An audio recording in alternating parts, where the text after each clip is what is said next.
Welcome back to College Football Addiction. They control their own destiny in the Big 12. We've got Drake Toll on to talk about Colorado. They take on Kansas this week. Drake, looking back at the Utah game, did anything there surprise you at all, or did it go exactly kind of how you thought it would with Colorado and Utah? I think the total surprise from this game is that Colorado is showing more and more dynamic ways in which they can win football games. I want to go back to a message I gave you in weeks prior. Foot in mouth for Colorado. I mean, I legitimately thought that this team would be 4-8, 5-7 this year, and I was completely wrong, as were so many analysts. And happy to admit, on behalf of those who cover the Big 12, this is massive for our conference to have a football team that can dominate you, a football team that can come from behind, a football team that can dominate you, watch you close the gap, and then dominate you all over again. And that's what they did against Utah, showing that there is not a point where you can just pack it in against Colorado and say, oh, yeah, we got them right where we want them. They're going to give up. We got them right where they want them. They're going to fall apart. No, that from that Baylor Hail Mary to domination weeks past to this Utah game where they had to turn it back on in the fourth quarter and absolutely did. Colorado is as dynamic as they come, specifically in the Big 12. And to me, if you had to pick a conference champion today, it's the Buffs, which shocks everyone. But at this point, I'd be stupid to bet against them. Yeah, they certainly seem like the team to beat. Their opponent, Kansas, they've done this now 2 weeks in a row. A team plays BYU, and then a team plays Colorado. First Utah, now Kansas. Thoughts on Kansas coming into this thing? Obviously a very emotional win to upset BYU, to knock off the then favorite, the undefeated team that maybe hadn't been playing super well, but Kansas gets a big-time emotional win there. Does that propel them on to play this one really well, or is there a letdown? You wouldn't think there's a letdown against Colorado ever, but just thoughts on Kansas coming in. Kansas is as dialed in as it truly gets right now in this conference, right there with Colorado. If you ask me the teams that are playing the best, it's Baylor, Colorado, Arizona State, and Kansas. And the only one of those teams that was a true contender preseason was the Jayhawks, and they're playing like a Big 12 championship team. The problem with that statement is they are 4-6, 3-4 in conference. That loss to Illinois, the loss to UNLV, they still exist on the record. If Colorado was playing this game 6 weeks ago, the Buffs win by 14, 21 going away. But now you're on the road, you're in Arrowhead, and somehow the Jayhawks have momentum, and they're playing for that 6-6 record.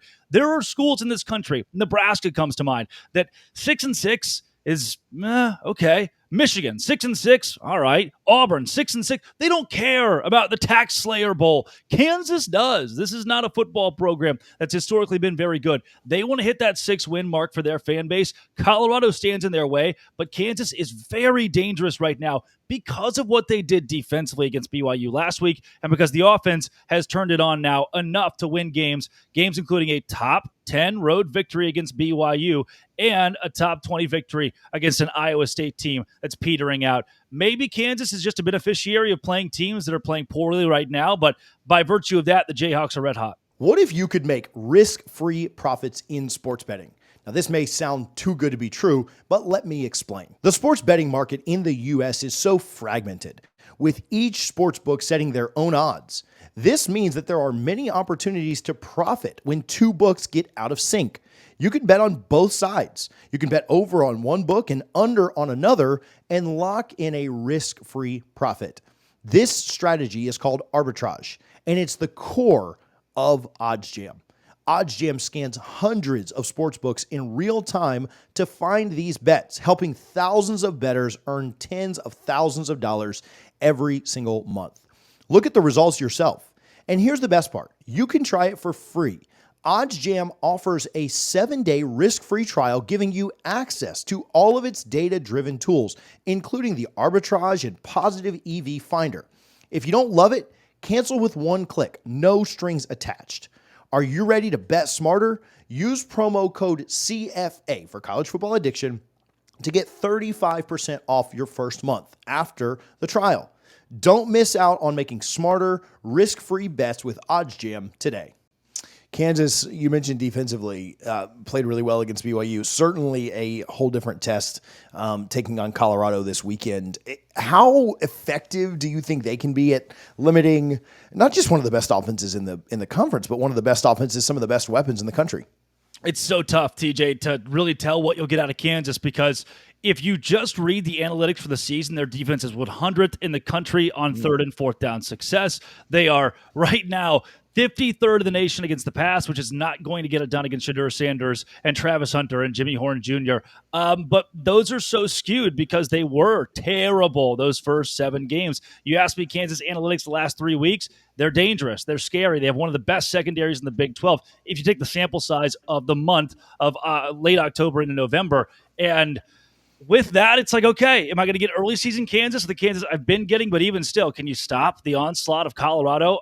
I don't think the Jayhawks can hold them under 30. Certainly not. What has the Kansas playing there at Arrowhead this weekend? We know how that Colorado brand has been around the country. What do you expect from a crowd on this one? I think that it's a perfect opportunity for Colorado fans to show up and pack out a good portion of this stadium. And the reason being, we have not seen Kansas come close to selling out Arrowhead or filling up Arrowhead, and you're not going to at 4-6. And now, when we've talked about the national brand that is Colorado, I get it's not a super close drive from Boulder to get out to Kansas City, but the national brand they're starting to build, they get Fox's big noon kickoff week in and week out. Can you show up, sell those tickets, and not just have the eyeballs on a TV screen? I think the answer is yes. Colorado should have a pretty good contingent in Arrowhead, showing this team that, hey, we're not just T-shirt fans, we're not just Deion Sanders fans, we're Colorado fans, and we can do this. We can prove that the football culture here is revived after a very rough last 15 years. I expect that kind of passion out of Colorado this week. Is there thoughts on, I mean, Daniels is playing better too. You mentioned the defense, but I think the offense is certainly looking better too. Again, a defense in Colorado that is certainly much improved from what we expected in the offseason and certainly improved from where they were last year. They still have, they still give up their points here and there. It almost feels like they get not disinterested, but they start really strong, like you mentioned. Maybe somewhat in the middle, they struggle, and then they turn it back on late. But thoughts on Daniels and really how he's playing right now against that Colorado defense? Yeah, Daniels looks really good. This is what we were promised preseason, and a guy that I thought would be the best quarterback in the conference. To go back to that Iowa State game where he was only 12 for 24, but his 300 some odd yards and a couple of touchdowns as well propelled them to that victory 45-36 against a top 20 Iowa State team. Coming into this week, the Colorado defense in its entirety, its secondary especially, has been much better than we expected preseason. They're 22nd in the country efficiency-wise against the pass. That bodes well if you're Colorado. I think when I really start to boil down what this game comes down to, it is who has the most momentum. There's a reason that ESPN only has Colorado with a 55% chance of victory. They're 8-2, number 16 in the country. Kansas is 4-6, 3-4 in conference play. But if I look at Colorado's last 3 games, they're all double-digit wins. The Jayhawks, while they've been playing well these last 2 games, I don't think they have the Jimmies and the Joes to put up with a Colorado team who has 4- and 5-star players that are currently playing like 4- and 5-star players. The Buffs have the advantage still, despite you ask about Jalen Daniels. I still turn it somehow into how Colorado has the advantage against Kansas this week. Is there anybody that can rip the Heisman Trophy out of Travis Hunter's hands at this point? Yeah, there shouldn't be until anybody from Jackson Dart to Jonty to whoever starts playing both sides of the football, then we'll talk. And when they start pulling interceptions down and then rushing touchdowns in and then catching for 50 yards, then we'll have a conversation. Otherwise, Travis Hunter is the Heisman Trophy winner, and he's the leading receiver approaching 1,000 yards receiving and is pulling down interceptions on defense. That is stunning. What he's doing, we haven't seen in college football in decades.